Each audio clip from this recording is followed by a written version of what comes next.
رویای من از طلوع چشماته، هوای شهر دل من پر نفس هاته. بخند تا کندوی غزل پر عسل باشه، تو آسمون شب من ستاره پیداشه. توی همه خواهش من، حریم آرامش من، نزا دل سرکش من ازت جداشه.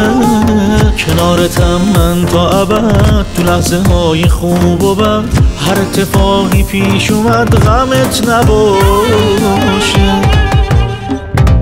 رویام با تو رنگی شد، دنیا جای قشنگی شد، حالم با تو خزون نداره.